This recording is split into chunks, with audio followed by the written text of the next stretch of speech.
अभी हाथों को हिलाओ, थैंक यू जीसस। हिलाओ हिलाओ हिलाओ अपने हाथों को, थैंक यू जीसस बोलते ऊंची आवाज में। हिलाओ हिलाओ अपने हाथों को, बोलते खुदावंद तेरा मसाज मेरी जिंदगी में काम करे, तेरा वचन आज मेरी जिंदगी में काम करे, तेरा वचन आज मुझे छुड़ाए, मुझे चंगा करे, मेरी फैमिली में उद्धार का आत्मा बहे। तेरा वचन आज मुझे चंगा करे, मुझे छुड़ाए, मेरे परिवार में उद्धार का आत्मा बहे।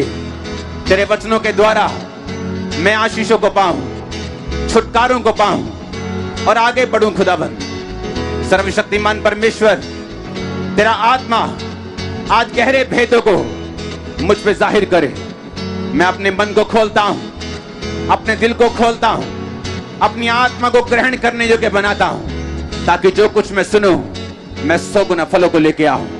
प्रभु यीशु मसीह के सामर्थी नाम में आपका सुनना, मेरा बोलना आशीष का कारण हो। अब से पवित्र आत्मा हमारे शब्दों के ऊपर, इस मीटिंग के ऊपर अपना कंट्रोल करे, अपने तरीके से अपने चलाए प्रभु यीशु मसीह के सामर्थी नाम में। पवित्र आत्मा यहाँ आने वाले हर एक जन को, ऑनलाइन लोगों को छुए और आजाद करे यीशु मसीह के नाम में। आप जैसे आए वैसे सेम वापिस ना जाएं। यीशु मसीह के नाम में मैं आपको आशीषित करता हूं। प्रभु यीशु मसीह के पवित्र और सामर्थी नाम में मैं मांगता हूं। ऊंची आवाजें बोलो आमीन। तारीफ करते हुए हालेलुया। स्वागत है यीशु मसीह की प्रेजेंस में। आमीन। मेरा विश्वास है कि परमेश्वर की उपस्थिति हमारे बीच में मौजूद है। बैठ जाओ अपने शरीर में, अपने हाथों को उठा, बोलो जितना वचन मैं सुनूं मैं 100 गुना फलों को लेके आऊं, क्योंकि मैं इस वचन से प्यार करता हूं। मुझे इस वचन की सच्चाई मालूम है। प्रभु यीशु मसीह के सामर्थी नाम में हम मांगते हैं। आमीन। नीति वचन 16 उसकी 3 आयत को हम पढ़ेंगे। अपने कामों को यहोवा पर डाल दे, इससे तेरी कल्पनाएं सिद्ध होंगी। बोलो अपने पड़ोसी को, बोलो अपने कामों को यहोवा पर डाल दे, इससे तेरी कल्पनाएं, तेरी इमेजिनेशंस, तेरे दिमाग की सोच वो पूरा होगा। ऊंची आवाज से बोलो हालेलुया। बाइबल कहती है जब परमेश्वर ने आदम को बनाया, उसने उसे अपनी समानता में बनाया, और उससे पहले कभी आदम नहीं बनाया गया, तभी परमेश्वर ने आदम को बनाया। और बाइबल कहती है उसे अपने तरह का बनाया और अपने जैसे अधिकार उसे दिए। परमेश्वर ने आदम को अधिकार दिया, जो वो खुद कर सकता था वो आदम कर सकता था। एक बार एक क्रिश्चियन परिवार में एक लड़की बिगड़ गई, और वो बिगड़ी नहीं, इतना बिगड़ गई कि उस परिवार में अपने पिता के दोस्तों के साथ और अपने भाई के दोस्तों के साथ, दोनों के साथ वो गलत थी। उसकी मम्मी को इतनी शर्म आई कि हम क्रिश्चियन हैं और हमारी लड़की ने हमारा मुंह काला कर दिया। कितने दिन वो रोती रही, दुखी होती रही, परमेश्वर से पूछती रही, और एक दिन अपने पास्टर के पास चली गई और पास्टर के पास जाके बोलती है कि पास्टर जी मेरी बेटी इस तरह से बिगड़ गई और मैं चाहती हूं कि आप मेरे लिए प्रार्थना करें कि वो मर जाए और परमेश्वर उसे उठा ले और उसे अपने पास बुला ले। उस पास्टर ने कहा तेरी बेटी में तो प्रॉब्लम है ही है, लेकिन तुझ में जो प्रॉब्लम है वो तेरी बेटी से भी बड़ी है, क्योंकि तू परमेश्वर के कामों को नहीं जानती, ना ही उसकी सामर्थ्य को जानती। तो उसने कहा मैं क्या करूं? उसने कहा तू एक दर्शन देख, तू एक इमेजिनेशन कर, अपने दिमाग में एक विजन देख, अपने दिमाग में एक कल्पना बना कि तेरी बेटी जो है वो व्हाइट कपड़ों में परमेश्वर का प्रचार कर रही है, तेरी बेटी तेरे घर आई है, तुझसे उसने माफी मांगी है और वो सुधर गई है और परमेश्वर के कामों का प्रचार कर रही है। उसने कहा ये तो हो ही नहीं सकता, मैं उसको बहुत बार समझा चुकी हूं, मैंने बहुत बार उसको गाइड किया, हमने मारा पीटा सब कुछ करके देख लिया, वो नहीं सुधरती। मेरे हस्बैंड और मेरे जो बेटा है उसके दोस्तों के साथ वो रहती है, गलत काम करती है, सब कुछ करती है, बाहर ही रहती है। उसने कहा नहीं। आप जानते जब मैंने लूत का वचन समझाया तो लोग कहते हमें पहली बार समझ आया कि वहां लिखा क्या है, क्योंकि हम जब लूत का वचन पढ़ते थे ये पढ़ते थे कि लूत अपने मन को पीड़ित करता था लोगों के पापों को देखकर, तो लोगों को यह लगता था कि लूत राइट साइड पर है, सही साइड पर है। लेकिन जब मैंने उन्हें समझाया कि लूत सही साइड नहीं था, वो अपने मन को पीड़ित तो करता था लेकिन स्टेप कोई नहीं लेता था। मन को पीड़ित रखता था लेकिन रहता वही सदोम में ही था, हाँ या ना? लेकिन उसने स्टेप नहीं लिया, उसके कारण उसका परिवार खत्म हुआ, उसकी वाइफ खत्म हुई, उसके बच्चे खत्म हुए, उसके बच्चों से जो पाप की संतान पैदा हुई उसकी लड़कियों से, मोआब और अम्मोनी, बाइबल कहती परमेश्वर ने सारी उम्र वंशों तक उनसे नफरत की। लेकिन बाइबल तो कहती है वो अपने सच्चे मन को पीड़ित करता था, लेकिन पीड़ित तो करता था लेकिन स्टेप कोई लेता नहीं था, वहां से निकलता नहीं था। अपने बच्चों के ऊपर उसने छड़ी नहीं चलाई, अपनी वाइफ को समझाया नहीं, लेकिन बस पीड़ित रहता था मन में, किया कुछ नहीं। जैसे लोग अफसोस करने जाते ना दूसरे घरों में, हाय भैन जी, हाँ वो माड़ा होया ते ओही भैन जी जड़ी अफसोस करन आई, उन्हें प्लान बनाया कि इस अफसोस तो बाद नाल ही बाजार है, शॉपिंग भी करके जानी वापस। हाँ, अफसोस करने का मतलब है अगर आप अगले के पास गए हो, आप उसकी लाइफ को बेटर करके आओगे। मुंह से अफसोस करने का कोई फायदा नहीं। उसी तरह का अफसोस लूत कर रहा था, मुंह से अफसोस कर रहा था, लेकिन करना क्या चाहिए, स्टेप क्या लेना चाहिए, उसमें वो कमजोर था। अब जब हम बाइबल को पढ़ते हैं, परमेश्वर ने टीचर्स ठहराए, क्योंकि जो पास्टर है जिसके पास कलीसिया, अगर वो टीचर नहीं और सिर्फ हीलिंग पे उसने अपनी मिनिस्ट्री को बनाया या सिर्फ प्रोफेटिक पे बनाया, उसके लोग पक्के नहीं है कि वो स्वर्ग तक पहुंचेंगे या नहीं। हाँ, चंगाई ले सकते हैं, बरकत ले सकते हैं, लेकिन हेवन तक पहुंचेंगे कि नहीं, क्योंकि वो आपको टीचिंग लेके जाएगी। इसीलिए जरूरी है कि हर एक मेगा पास्टर जिसके पास बड़ी चर्च है, वो अपने लोगों को टीचिंग में लेके जाए, ताकि वो वर्ड को, वचन को उन्हीं आंखों से पढ़ सकें जिन्हीं आंखों से उनका अगुआ पढ़ रहा है। आमीन। या जिन आंखों से पवित्र आत्मा चाहता है कि वो पढ़े, वो उन्हीं आंखों से उसे पढ़ सकें। अब जब हम ये पढ़ते हैं कि अपने कामों को यहोवा पर डाल दे, तेरी कल्पनाएं परमेश्वर क्या करेगा, सिद्ध करेगा। अब उस लड़की ने, उस औरत ने क्या किया, अपने कामों को किस पे डाल दिया, यहोवा के ऊपर। कैसे? उसने अपनी मर्जी को पूरा करना नहीं चाहा कि मेरी बेइज्जती हुई, मेरी बेटी मर जाए। उसने अपने कामों को यहोवा पर डाल दिया, अपना सब कुछ परमेश्वर पे डाला, कल्पना बनाई, दिमाग में एक इमेजिनेशन की, दिमाग में एक सोच बनाई कि हाँ मेरी बेटी वापिस आ रही, हाँ मेरी बेटी वापिस आ रही, हाँ मेरी बेटी वापिस आ रही। हाँ, उसने पापों को छोड़ दिया और वो रोज इस इमेजिनेशन से प्रार्थना करने लगी। दिमाग में इमेजिनेशन को बनाया कि अपने कामों को यहोवा पर डाल दे, तेरी कल्पनाएं क्या होंगी, तेरी कल्पनाएं क्या होंगी। अब कल्पना क्या है? वो कल्पना मेगा चर्च की हो सकती, वो कल्पना बड़ा बिजनेस हो सकता है, वो कल्पना आपका पूरा परिवार का उद्धार हो सकता है, वो कल्पना आपकी मैरिड लाइफ का जो स्ट्रगल है उससे बाहर आना हो सकता है, वो कल्पना आपकी हीलिंग हो सकती है, आपकी चंगाई हो सकती, वो इमेजिनेशन आपके बच्चों के लिए आपकी हो सकती। परमेश्वर कहता अगर तू अपने कामों को मुझ पे डाल देगा, मैं तेरी कल्पनाओं को क्या कर दूंगा, सिद्ध कर दूंगा। अब जब इस वचन को हम वैसे पढ़ेंगे तो हम ऐसे पढ़ के आगे निकल जाएंगे, लेकिन इस वचन के पीछे जो पावर है परमेश्वर की, वो हमें कभी भी समझ नहीं आएगी। लेकिन आज आप उस पावर से भर के वापस जा रहे हैं, आप इक्विप्ड होके जा रहे हैं, आप हथियारों से लैस होके आज से वापस जा रहे हैं। और मैं यीशु मसीह के नाम में बड़े कामों को आपकी लाइफ पे होता हुआ देख रहा हूं। मैंने कहा बड़ी इमेजिनेशंस को पूरा होते हुए देख रहा हूं। वो कोई भी क्यों ना हो, यीशु मसीह के नाम में उसे मैं पूरा होते हुए देख रहा हूं।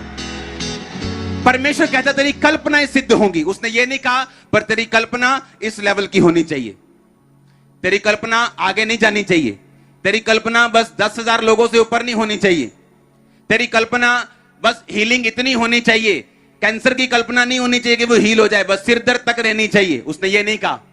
उसने कहा तेरी कल्पनाएं क्या होंगी, सिद्ध होंगी। तू जितनी कल्पना कर सकता है, परमेश्वर ने कहा मैं उसे सिद्ध कर सकता हूं, लेकिन हर एक काम का तरीका है करने का। हालेलुया। जिस तरह अगर आज कोई रोता रहे चंगाई के लिए, उसे चंगाई नहीं मिलती, वो रोता रोता मर भी सकता है जब तक वो अंगीकार ना करे कि उसके कोड़े खाने से मैं चंगा हो चुका हूं। अपने आप को तौबा में रखे, परमेश्वर में रखे, अंगीकार में रखे, विश्वास रखे और उसको पक्का अंगीकार करके रखे लगातार, तो वो उन चीजों को हासिल करता है। मैंने किया, आप में से बहुत लोगों ने किया, हां या ना। इसी तरह से ये वचन भी अपने आप पूरा नहीं होता जब तक आप इस वचन को पूरा करने के लिए स्टेप्स नहीं लेते अपनी लाइफ में। हालेलुया। फिर से पढ़ेंगे, अपने कामों को यहोवा पर डाल दे, तेरी कल्पनाएं सिद्ध होंगी। इस दुनिया में 3 आत्माएं हैं, एक पवित्र आत्मा, दूसरा इंसान का आत्मा, तीसरा शैतान का आत्मा।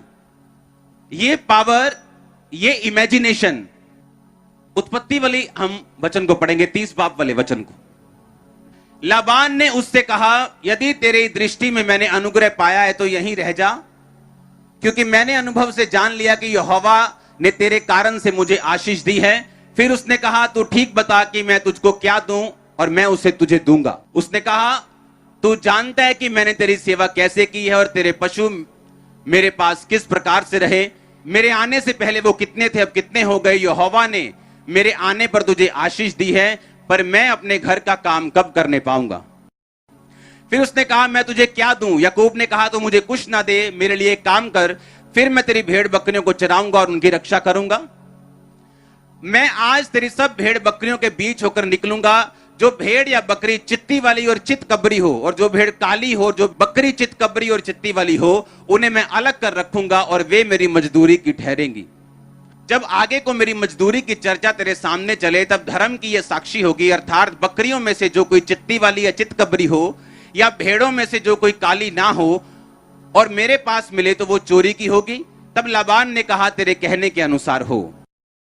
तब उसने उसी दिन धारी वाले और चित कबरे बकरों और चित्ती वाली और चित कबरी बकरियों को, अर्थात जो कुछ उनमें उजलापन था, उनको और सब काली भेड़ों को अलग करके अपने पुत्रों के हाथ में सौंप दिया। और उसने अपने और याकूब के बीच में 3 दिन के मार्ग का अंतर ठहराया, और याकूब लाबान की भेड़ बकरियों को चराने लगा। तब याकूब ने चिनार, बादाम और अमोन वृक्ष की हरी हरी छड़ियां लेकर उन्हें कहीं कहीं से छील कर धारीदार बना दिया, ऐसे कि उन छड़ियों की सफेदी दिखाई देने लगी। तब छीली हुई छड़ियों को भेड़ बकरियों के सामने उनके पीने के पानी के कठोतों के में खड़ा किया, और जब वो पानी पीने के लिए वहां गई तब वहां गाभिन हो गई। याकूब ने राहेल और लिया को मैदान में अपनी भेड़ बकरियों के पास बुलाकर कहा, तुम्हारे पिता के मुख से मुझे जान पड़ता है कि वह मुझे पहले के समान अब नहीं देखता, पर मेरे पिता का परमेश्वर मेरे संग है। जब मूसा इस्राएलियों को छुड़ाने के लिए गया तो वहां पर जो जादूगर थे उन्होंने अपनी सांप को क्या बना दिया था। क्या वो फेक था? क्या वो सांप नकली था कि असली था? असली था ना, फेक तो नहीं था। वो चमत्कार जो जादूगरों के द्वारा किया गया वो असली था कि नकली था? असली था। वो सांप असली था। और जब परमेश्वर मूसा को भेज रहा था तो परमेश्वर को मालूम था कि उन जादूगरों के पास ये पावर है कि वो छड़ी को सांप बना सकते हैं। तो परमेश्वर ने मूसा को कहा उनके पास पावर है, लेकिन मैं भी तुझे पावर देके भेजता हूं, तू जो सांप बनाएगा वो उनके सांप को क्या कर लेगा? खा जाएगा। एक बात याद रखो, इस दुनिया में हीलिंग सिर्फ चर्चिस में नहीं होती, शैतानी जगहों पर भी होती।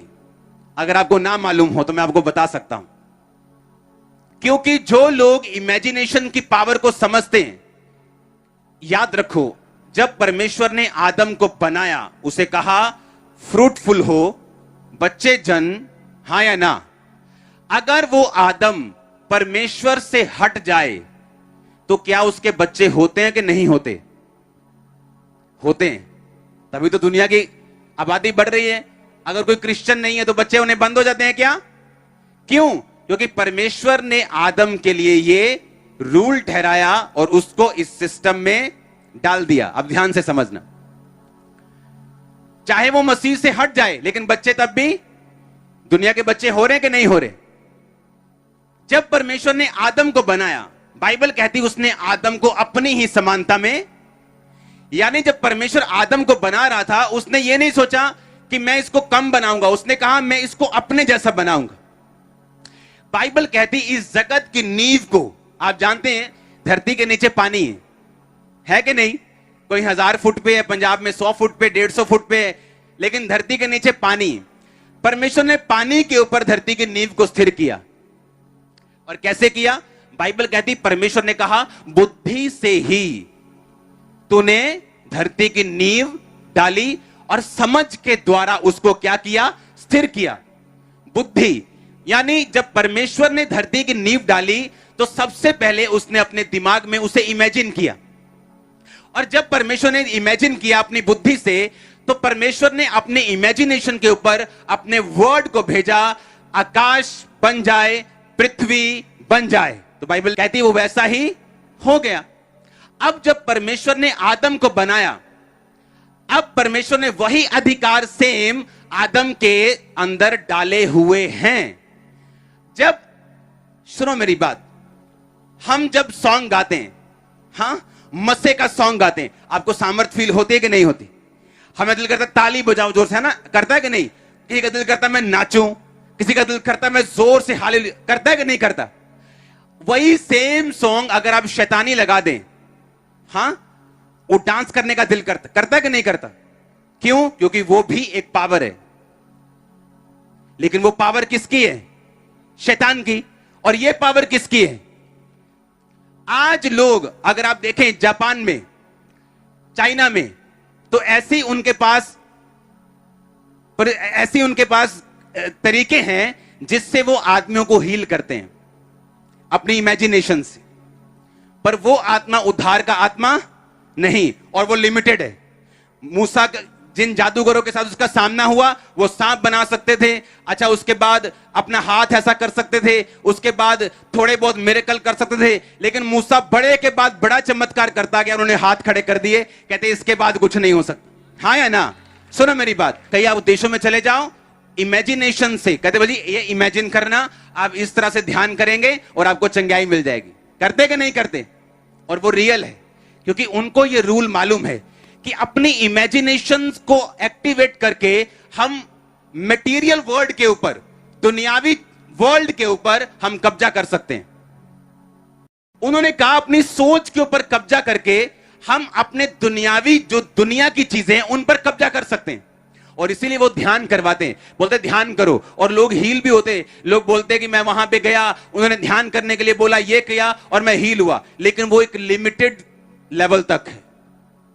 लेकिन जब यीशु मसीह आपको हील करता है, वो आपको सेव करता है, स्ट्रांग करता है, वंशों तक लेके जाता है। अब ये बात अगर आपको नहीं मालूम, मान लो एक राजा जिसका बच्चा पैदा हुआ और वो बच्चा कोई दूसरे देश में चला गया, उसको मालूम नहीं कि मैं प्रिंस हूं, या उसको मालूम नहीं मैं राजकुमारी हूं।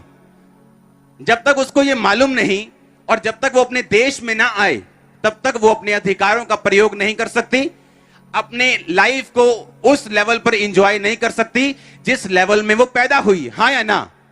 उसी तरह से जब तक एक क्रिश्चियन को मालूम नहीं होता कि मेरे अंदर पावर क्या है, अगर मैं क्रिश्चियन हूं तो वही हाल आपका है, वही हाल आपके पड़ोसी का है, वो भी दुखी है, आप भी दुखी हैं, वो भी बीमार है, आप भी बीमार हैं, वो भी गरीब है, आप भी गरीब। तो फर्क कहां पे है?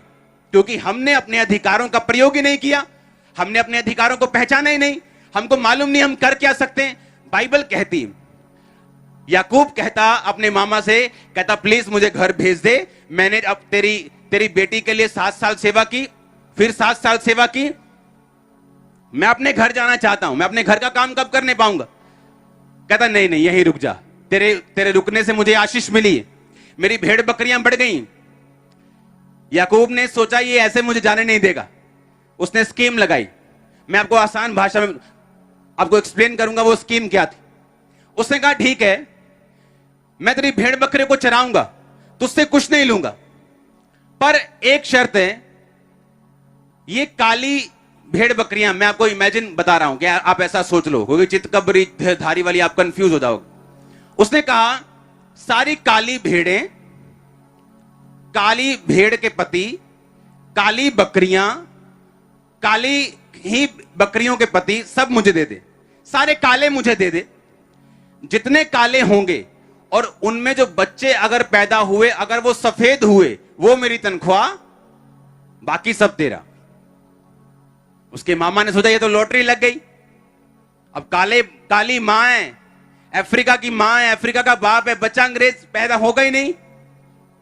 उसने कहा ये तो लॉटरी। उसने कहा ठीक है भाई, मैं बहुत खुश हूं, ले ले काली सारे तेरे, जितने चिट्टे बच्चे पैदा होंगे वो तेरे, तेरी तनख्वाह, बाकी तो मुझे दे देना। लबान को लगा मेरी लॉटरी लग गई, फ्री का नौकर मिल गया। लेकिन वो भूल गया याकूब एक ऐसे परिवार से निकला था जो परिवार वचन को जानता था। क्यों? अब्राहम। दूसरा कौन? इसहाक को मत भूलो। बाइबल कहती है शाम के टाइम वो वचन पर ध्यान करने के लिए जाता था, मनन करने के लिए, मेडिटेशन, सोचने के लिए, इमेजिन करने के लिए। उसे मालूम था मेरी इमेजिनेशन ही है जो रिबिका के 20 साल के गर्भ के सूखे को खत्म कर सकती। उसका रोना नहीं कर सकता। ओ परमेश्वर तूने तो वायदा किया है, कंप्लेंट नहीं कर सकती। उसे मालूम था कि ये इमेजिनेशन, ये वचन पे चलना और अपने अधिकारों का प्रयोग करना मेरे सूखे को खत्म कर सकता है। और याकूब उसी परिवार से था। उसने क्या किया मालूम? उससे पहले आपको वचन 31 वाला पढ़ो। उसने कहा तुम्हारे पिता ने मेरी मजदूरी को 10 बार बदला तो भी परमेश्वर ने मेरी हानि नहीं करने दी। उसने कहा चित्ते वाली बच्चे तेरी मजदूरी ठहरेंगे, तब भेड़ बकरियां चित्ती वाली जनने लगी। और जब उसने कहा धारी वाले बच्चे तेरी मजदूरी होंगे, तब भेड़ बकरियां धारी वाले जनने लगी। हुआ कैसे ये? हाँ, इसी रीति से परमेश्वर ने तुम्हारे पिता के पशु लेकर मुझको दिए। भेड़ बकरियों के गाभिन होने के समय मैंने स्वप्न में क्या देखा? वो अपनी पत्नी को एक्सप्लेन कर रहा है कि जब भेड़ बकरियां गर्भवती होती थी तो मैंने स्वप्न में क्या देखा। क्या देखा उसने? कि जो बकरे बकरियों पर चढ़ रहे हैं वो धारी वाले, चित्ती वाले और धब्बे वाले हैं। तब परमेश्वर के दूत ने सपने में मुझसे कहा, हे याकूब। मैंने कहा क्या आज्ञा? उसने कहा आंखें उठाकर उन सब बकरों को जो बकरियों पर चढ़ रहे हैं देख कि वो धारी वाले, चित्ती वाले, धब्बे वाले हैं, क्योंकि जो कुछ लाबान तुझसे करता है मैंने उसे देखा है। उसने कहा कि मुझे सपने में दूत ने आके बोला कि तेरे पास भेड़ बकरियां कौन सी हैं? उसने कहा काली भेड़ें हैं, काली भेड़ों के पति, काली बकरियां, काली बकरियों के पति। उसने कहा नहीं, तू दर्शन देख कि जो बकरे हैं वो काले नहीं, वो चित्ती वाले हैं। कब? जब उसका मामा आके बोला ओए अब से चित्ती वाले, जिन्ने चित्ती वाले होंगे वो तेरी तनख्वाह। ठीक है, रात को सो रहे हैं और दूध सपने में आके बोलते हैं कि दर्शन में कि जितने बकरे बकरियों के ऊपर हैं वो चित्ती वाले हैं। पर है वो कौन से थे? काले। पर दर्शन में क्या देख रहा है? वो कौन से हैं? और जब सुबह उठता था और 2 महीने 3 महीने बाद जो बच्चे पैदा होते थे वो चित्ती वाले होते थे। सुनो मेरी बात, लाबान आता था, लाबान क्या हुआ? अरे चित्ती वाले कैसे पैदा हो गए? नहीं नहीं नहीं, ये कोई डीएनए में गड़बड़ हो गई है। अब चित्ती वाले नहीं, अब जितने धारी वाले होंगे वो तेरी तनख्वाह है। वो जैसे ही सपनों में सोया, दूत आया, बोला अब तू देख दर्शन में कि जितने बकरे चढ़ रहे हैं वो धारी वाले हैं। 2 महीने बाद धारी, 3 महीने बाद धारी वाले बच्चे पैदा हो रहे हैं। उसका मामा आके फिर देख रहा है ये क्या हो रहा है, अब धारी वाले कैसे हो रहे हैं? नहीं, ये कुछ अब की बार कुछ लोचा हो गया, केमिकल लोचा। हाँ, अब जितने डॉट वाले बच्चे होंगे वो तेरे होंगे। और कितना कहता 10 बार उसने मेरी मजदूरी को बदला, 10 बार मैंने दर्शन देखा और वही बच्चे पैदा किए जो मुझे चाहिए थे। इमेजिनेशन। अगर शैतान के दूत, अगर शैतान के लोग इमेजिनेशन करके कुछ लेवल की हीलिंग दे सकते हैं, जादू कर सकते हैं, टोना कर सकते हैं, छड़ी को सांप बना सकते हैं, आप जिसके पास पवित्र आत्मा है वो सोचो आप क्या नहीं कर सकते। सुनो, हमारी इमेजिनेशन छोटी होने के कारण परमेश्वर हमारी जिंदगी में वो काम नहीं कर पाता जो वो सच में चाहता है कि हो, क्योंकि उसे डिस्कवर करना, उसे खोजना ये परमेश्वर का काम नहीं, ये आपका काम है। अगर आप अपने आप को कम समझोगे क्योंकि आप फलानी जाति से हो, मैं तो छोटा हूं जी, मैं तो बहुत गरीब हूं जी, मेरा तो गोत्र बड़ा छोटा है जी, अगर आप इसी तरह सोचते रहेंगे आप कभी बड़े काम नहीं कर सकते। क्योंकि परमेश्वर ने जब आपको बनाया उसने कोई जाति नहीं बनाई, कोई गोत्र, कोई कास्ट नहीं बनाई, उसने आपको बनाया। अब मत सोचो यहां लाखों लोग, हजारों लोग बैठे हैं, दुनिया में लाखों लोग, आप ये सोचो परमेश्वर ने सिर्फ आपको बनाया और अपने जैसा बनाया, और आप वही कर सकते हो जो परमेश्वर कर सकते हैं। जितने चर्च की ग्रोथ आप देखते हो ये सब मेरे इमेजिनेशन में थी। जो आप बनता हुआ देख रहे हो ये इमेजिनेशन में था। बाइबल कहती जब वो सपने में देख लेता था तो सुबह उठ के क्या करता था, कुछ छड़ियां लेता था, उन्हें बीच से अगर धारी वाले बच्चे चाहिए तो छड़ियों को छीलता था, ऐसे छील देता था, ऐसे छील देता था, और इन्हें धारी वाला बना के इन छड़ियों को बकरियों के सामने रखता था। जब वो उसे देखकर पानी पीती थी वही बच्चे पैदा करती थी। इमेजिन करो आप। और हर बार जब उसकी मजदूरी बदली जाती थी, हर बार उस मजदूरी को वो अपने फायदे में बदल लेता था। अगर हम अपने परमेश्वर को छोटा समझेंगे वो छोटा है, गरीब समझेंगे वो गरीब है, सर्वशक्तिमान समझेंगे वो सर्वशक्तिमान है, सब कुछ कर सकता है तो सब कुछ कर सकता है, थोड़ा कर सकता है तो थोड़ा कर सकता है। जैसा आप उसे समझेंगे वो वैसा आपकी लाइफ में काम करेगा। अपने कामों को यहोवा पर डाल दे, तेरी कल्पनाएं, तेरी इमेजिनेशन। अब वो लेडी कल्पना बना के बैठी कि मेरी बेटी आ रही, मेरी बेटी आ रही, मेरी बेटी आ रही, मेरी बेटी आ रही है, तौबा कर ली। रोज शाम को प्रार्थना करते वक्त जब बैठती थी तो एक्सपेक्ट करती थी कि किसी दिन मेरे दरवाजे पे ठक ठक होगी, किसी दिन मेरे दरवाजे पे नॉक नॉक होगा। और एक दिन सच में नॉक हुआ। दरवाजा खोला, उसकी बेटी सामने खड़ी थी। जब सामने खड़ी तो उसे, उसकी बेटी के दिल में जो था कि सुसाइड करने वो जा रही थी। उसकी मां पीछे इमेजिनेशन में थी कि मेरी बेटी को परमेश्वर बदल रहा है, और वो थैंक्स कर रही थी, प्रार्थना कर रही थी। और उसने कहा मेरा दिल ऐसा मुझे हुआ कि मरने से पहले मुझे गिल्टी फील हुआ बहुत कि मैंने गलत काम किया और मैं सुसाइड करने जा रही थी, लेकिन मुझे ऐसा लगा कि मैं एक बार अपनी मां से मिल लूं। तो उसके दिल में था कि अगर मैं अपनी मां से मिलूं तो वो बहुत गुस्से वाली है, पता नहीं मुझे स्वीकार नहीं करेगी, अगर वो नहीं करेगी वापिस आ जाऊंगी, सुसाइड कर लूंगी, लेकिन एक बार मैं ट्राई करना चाहती हूं। जैसे ही वो दरवाजे पे गई, उसे नहीं मालूम था उसकी मां बदल चुकी, उसकी मां का माइंड पास्टर ने चेंज कर दिया। जैसे ही उसने दरवाजा खोला, उसकी मां रो पड़ी, उसे गले से लगाया, वो भी रो पड़ी। और आज वो लड़की प्रचारक है, वो लड़की जो वेश्या थी प्रचारक है, आज प्रीचिंग करती पूरी दुनिया में। हालेलुया। अपने कामों को यहोवा पर डाल दे, तेरी कल्पनाएं सिद्ध होंगी। आप कुछ भी कर सकते हैं अपने, अगर आप इस अधिकार को समझें कि जब परमेश्वर ने आदम को बनाया उसने अपने जैसा बनाया। अगर आज परमेश्वर आदम से हटता भी है, अगर आज आदम प्रभु से दूर हो जाए, आदम तब भी किसी लेवल तक यह चमत्कार कर सकता है। आपको मालूम, शैतान की आत्मा के द्वारा, क्योंकि same imagination, same rule devil kingdom में भी, क्योंकि शैतान कॉपी करने वाला है। मूसा सांप बनाया, कहते हमने भी सांप बनाया, क्योंकि शैतान भी स्पिरिचुअल जो रूल्स है वो उन्हें जानता है, समझता है। इसलिए वो डेविलिश म्यूजिक तैयार करता है, डेविलिश जगहों को तैयार करता है, उसे मालूम है स्पिरिचुअल रूल्स क्या हैं। और आज जब आदम इंसान प्रभु से हट जाए किसी लेवल तक, इसी रूल्स के जरिए वो काम कर सकता है, पर उसे यह बात मालूम होनी चाहिए कि उद्धार सिर्फ एक ही नाम के नीचे, उस नाम को बुलाओ ऊंची आवाज में, कौन सा है? बोलो यीशु, ऊंची आवाज में बोलो यीशु। हालेलुया। जोर से हालेलुया बोलो एक बार, जोर से। अगर आप समझ जाएं आपकी इमेजिनेशन पावर कितनी, आप रोना बंद कर देंगे कि अभी आप कहां पे, सिचुएशन क्या है, बीमारी क्या है, क्या दिक्कत है। अगर आप उस पावर को समझ जाएं जो परमेश्वर ने आपको दी है। इमेजिन करो अगर शैतानी लोग इस पावर से एक लेवल तक काम कर सकते हैं, आप सोचो किस लेवल तक जा सकते हैं, जबकि परमेश्वर का आत्मा आपके पास है। अब इंसान की आत्मा को चॉइस करने की, वो शैतान की आत्मा के साथ काम करना चाहता है या वो परमेश्वर की आत्मा के साथ काम करना चाहता है।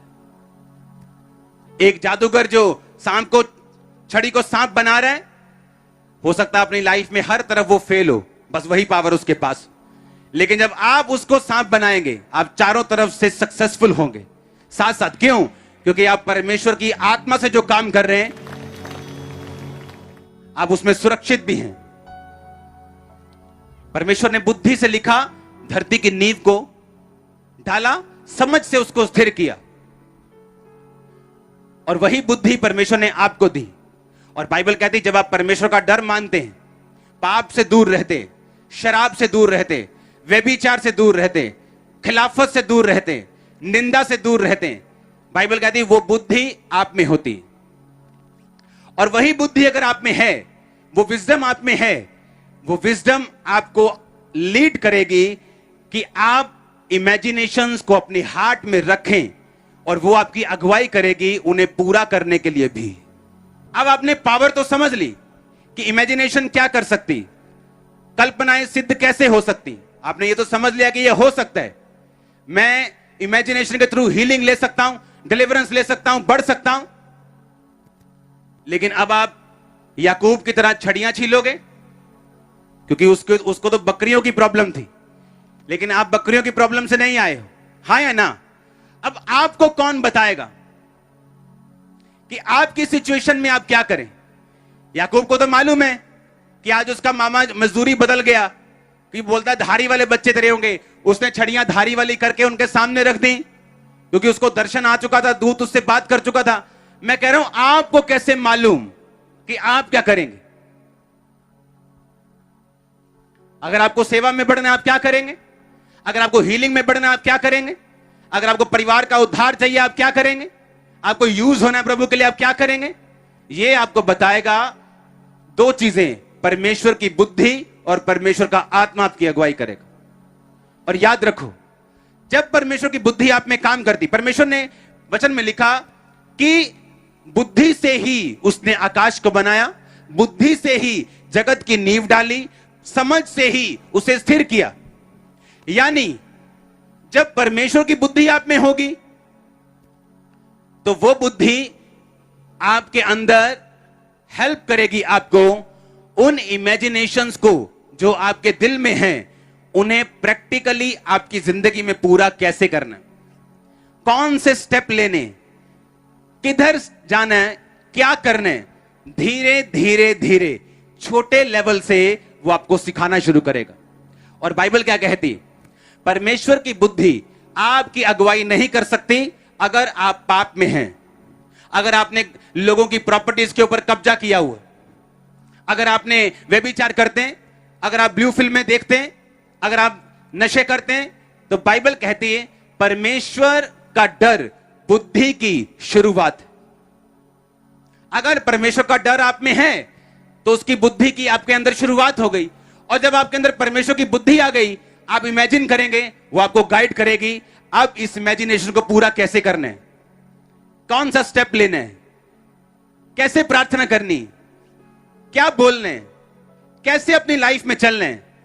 और ये सब चीजें इकट्ठी होकर आपके आंखों में, आपके अंदर जो आपने विजन देखा था उसे प्रैक्टिकली वो आपके सामने खड़ा कर देगी। आप अपनी आंखों से देखने वाले। आप समझ रहे हैं मेरी बात को कि नहीं?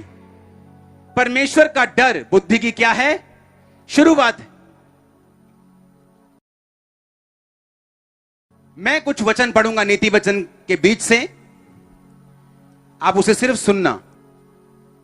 नीति वचन 3 उसकी 13 में लिखा, क्या ही धन्य है वह पुरुष जो बुद्धि पाए और वह मनुष्य जो समझ प्राप्त करे, क्योंकि बुद्धि की प्राप्ति चांदी की प्राप्ति से बड़ी और उसका लाभ चोखे सोने के लाभ से भी उत्तम है। वह मूंगे से अधिक अनमोल, जितनी वस्तुओं की तू लालसा करता है उनमें से कोई भी उसके तुल्य ना ठहरेगी। उसके दाहिने हाथ में लंबी आयु और उसके बाहिने हाथ में धन और महिमा है। उसके मार्ग आनंददायक हैं और उसके सब मार्ग कुशल के हैं। जो बुद्धि को ग्रहण कर लेते हैं उनके लिए वो जीवन का वृक्ष बनती है और जो उसको पकड़े रहते हैं वह धन्य हैं। यहोवा ने पृथ्वी की नींव बुद्धि से डाली और स्वर्ग को समझ के द्वारा स्थिर किया। उसके ज्ञान के द्वारा गहरे सागर फूट निकले और आकाश मंडल से औंस टपकती है। ऊंची आवाज से बोलो आमीन। नीति वचन 4 उसकी 5 आयत, बुद्धि को प्राप्त कर, समझ को भी प्राप्त कर, उनको भूल ना जाना, ना मेरी बातों को छोड़ना। बुद्धि को ना छोड़, वो तेरी रक्षा करेगी। उसकी प्रीति रख, उससे प्रीति रख, वह तेरा पहरा देगी। बुद्धि श्रेष्ठ है, इसलिए उसकी प्राप्ति के लिए यत्न कर। जो कुछ तू प्राप्त करे प्राप्त कर, पर समझ की प्राप्ति का यत्न घटने ना पाए। सब ऊंची आवाज से बोलो आमीन। नीति वचन 5 उसकी 1 आयत है, मेरे पुत्र मेरी बुद्धि की बातों पर ध्यान दे, मेरी समझ की ओर कान लगा, जिससे तेरा विवेक सुरक्षित बना रहे और तू ज्ञान के वचनों को थामे रहे। क्योंकि पराई स्त्री के होठों से मधु टपकता है, उसकी बातें तेल से भी अधिक चिकनी हैं, परंतु इसका परिणाम नागदोना सा कड़वा और 2 धारी तलवार सा पैना है। उसके पांव मौत की ओर बढ़ते हैं, उसके पग अधोलोक तक पहुंचते हैं। इसलिए उसे जीवन का समथर पथ नहीं मिल पाता। बाइबल कहती है उसका रास्ता कभी भी प्लेन नहीं हो पाता। जो लोग पराई स्त्रियों पर की तरफ जाते हैं, उनके चाल चलन में चंचलता है, परंतु वह उसे आप नहीं जानती। हे मेरे पुत्रों मेरी सुनो, मेरी बातों से मुंह ना मोड़ो। ऐसी स्त्री से दूर ही रहे, उसकी देवड़ी के पास भी मत जाना। कहीं ऐसा ना हो तू अपना यश यानी अपनी इज्जत औरों के हाथ और अपना जीवन क्रूर जन के वश में कर दे, या पराये लोग तेरी कमाई से अपना पेट भरें और परदेशी मनुष्य तेरे परिश्रम का फल अपने घर में रखें। ये सारी बुद्धि की बातें हैं। क्योंकि अगर परमेश्वर की बुद्धि आप में हुई तो वो उन इमेजिनेशन को पूरा करने के लिए आपकी क्या करेगा? अगुवाई करेगा। आपको यह तो मालूम हो गया, इमेजिनेशन एक पावर है, चाहे वो डेविलिश हो, चाहे वो स्पिरिचुअल हो, परमेश्वर की हो, काम करती है। लेकिन डेविलिश शैतान की लिमिटेड है, परमेश्वर की अनलिमिटेड है और उद्धार भी देती है। और ये अधिकार याकूब को मालूम थे। अब एक है कि पावर के बारे में मालूम होना, एक है इस बात के लिए मालूम होना कि मेरे घर में यह बंदूक पड़ी है, और दूसरी बात यह है कि उस बंदूक को चलाना भी आना चाहिए। आज मैंने आपको बताया कि आपके पास एक बंदूक है अपनी इमेजिनेशन की, और चलानी कैसे है? कहता बुद्धि के साथ तुम उसे चला सकते हो। और बुद्धि क्या है? परमेश्वर का डर मानना क्या है? बुद्धि की शुरुआत है। कहता तेरी आयु बढ़ेगी, तू कुशल से रहेगा। जिसके पास बुद्धि है, लिखा उसके मार्ग आनंददायक होंगे। वो रात को सो जाएगा, लेट जाएगा बिना किसी तकलीफ के। क्योंकि जब परमेश्वर की बुद्धि आपके पास होती, और क्या निशानी है कि परमेश्वर की बुद्धि आपके पास है? आप पाप से दूर रहेंगे, यह निशानी। बुराई से दूर रहेंगे, यह निशानी। कब्जों से दूर रहेंगे, लालच से दूर रहेंगे, यह निशानी। क्योंकि जिस दिन आपने रूल तोड़े, जिस दिन आपने व्यभिचार किया, जिस दिन आपने परमेश्वर के वचन के खिलाफ चले, तो वो बुद्धि जिसने आपकी इमेजिनेशन को कंप्लीट करना है, आपकी लाइफ में कभी काम नहीं करेगी। मुझे नॉलेज तो है कि मैं स्पिरिचुअली पावरफुल हूं, पर उसको पूरा करने के लिए अब आपको परमेश्वर के साथ की जरूरत है। और साथ देगी आपकी बुद्धि, अगर परमेश्वर की बुद्धि आप में हो। और वो तब होगी जब आप परमेश्वर के वचन पे चलेंगे। मैं एक क्वेश्चन आपसे करता हूं, अगर याकूब चोर होता और यह सोचता कि अगर उसने मेरे साथ गलत काम किया, मैं भी उसको बताऊंगा, मैं भी चोरी करूंगा, तो क्या परमेश्वर की बुद्धि काम करती वहां पे? बोलो। क्योंकि परमेश्वर की बुद्धि तब काम करती है जब आप वचन पे खड़े हैं। तब वो आपकी अगुवाई करेगी कि तेरे मन में जो इमेजिनेशन तूने बना के रखी, इसको पूरा करने के लिए वो आपको तरीके देगा, इसी दुनिया के आत्मिक और शारीरिक दोनों। और आप अपनी मंजिल की ओर बढ़ते जाएंगे, क्योंकि मैं परमेश्वर की बुद्धि आप में वास किए हुए देख रहा हूं। आज मैं ऐसे लोगों को जानता हूं, ऐसे पास्टर्स को जानता हूं। जब मैं एक विश्वासी था और पास्टर्स के साथ पास्टर्स मीटिंग में जाया करता था, वहां वो अपना विजन शेयर करते थे कि मेरा विजन 90,000 लोगों का है, मेरा विजन 1,00,000 लोगों का है। और तब मैं बैठ के बहुत इंप्रेस होता था, वाह क्या विजन है। जैसे लूत अपने दिल को दुखी करता था ना, ऐसे विजन होता था। मैं पास्टर बन गया, उसके बाद मैंने सेवा शुरू की, सेवा बढ़ गई। 17 साल हो गए मुझे देखते, वो अभी भी उन्हीं 100 लोगों में। बताइए क्यों? आपकी अकेली इमेजिनेशन, विजन कुछ नहीं कर सकता जब तक आप में परमेश्वर की बुद्धि काम नहीं करेगी। और परमेश्वर की बुद्धि किसमें है, कैसे मालूम होगा? वो वचन पे चलने वाला होगा। आज एक गलती हो जाए किसी से इंटरनेट के ऊपर, आप पास्टर्स की जुबान देखो जो नीचे उन्होंने कमेंट किए होते हैं उस बंदे के खिलाफ। उसने तो गलती की है, उसे तो शायद परमेश्वर ने उसी घंटे माफ कर दिया होगा, लेकिन तुम्हारी गलती उससे भी बड़ी है और तुम नहीं जानते तुम क्या बोल रहे हो। अगर मैं भी इंटरनेट पे जाके उसे बोलने लग जाऊं, तूने ये किया है, तू शैतान है, तू ये है, कोई भी गलती कर सकता है, वो भी इंसान है। लेकिन उसका मतलब क्या? आप उसकी गलती को एक प्लेटफॉर्म बना लेंगे अपनी जेलसी को, कि ऐसे करने से जय मसीह थी, आप क्रिश्चियन बन जाएंगे। आप क्रिश्चियन होते हैं अपने शब्दों से। जब आप बोलते हैं, परमेश्वर ने कहा सदूकी फरीसी, कहता तुम कब्रों के समान हो, ऊपर से सुंदर हो, शानदार। कहता उनको खोल के देखो, अंदर से तुम गले हुए हो, तुम बदबूदार हो। सब परमेश्वर के जन है, सबके नाम के पास्टर लगाए, सब व्हाइट कपड़े पहनते हैं, मेरी तरह टाई भी लगाते हैं कई, पर क्या इससे हम पास्टर बन गए? और जब परमेश्वर की बुद्धि नहीं होती और अंदर क्या है किसी के, आप एक मुलाकात में नहीं जान सकते।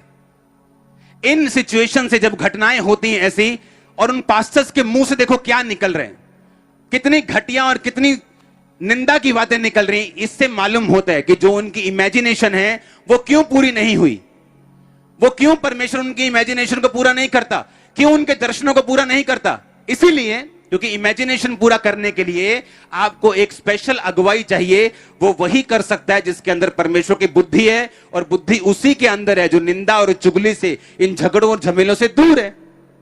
हालेलुया। अगर मेरे को किसी प्रॉब्लम बंदे से दिक्कत है, अगर उसने कुछ गलत बोला, अगर मैं उसको सुधारना चाहता, मैं उसको कॉल कर लूंगा कि भाई तूने गलत कहा, वही बोलेगा हाँ यार मैंने गलत कहा, मेरे मुंह से गलती से निकल गया, अब खत्म बात। लेकिन प्रॉब्लम ये है, जब एक व्यक्ति कामयाब होना शुरू होता है और दूसरे लोग उससे जेलसी करते, बस उसकी एक गलती को पकड़ना चाहते, जिस तरह यीशु मसीह की गलती को सदूकी और फरीसी पकड़ना चाहते थे, कौन सी गलती इसके मुंह से निकले, इनु टाली, इनु केर लिए होने फटाफट। और ये सब बातें बाइबल के खिलाफ हैं। हो सकता है एक पापी, एक शराबी इतना प्रभु के सामने पापी ना हो जितना ये काम करने वाले परमेश्वर के सामने अपराधी ठहरेंगे। इसीलिए हर व्यक्ति की लाइफ में रिजल्ट नहीं है। हर व्यक्ति इमेजिनेशन कर सकता है, अगर जिसको मालूम है कि इसमें पावर है, मेरी कल्पनाओं में पावर है, लेकिन उसको पूरा करने के लिए अगले स्टेप्स की जरूरत है। God bless you all. आमीन। ऊंचा आशीष आपकी चर्च। परमेश्वर के वचनों को सुनने के लिए हमारे चैनल को सब्सक्राइब कीजिए और हमारी लेटेस्ट वीडियो सबसे पहले देखने के लिए बेल आइकन को प्रेस कीजिए।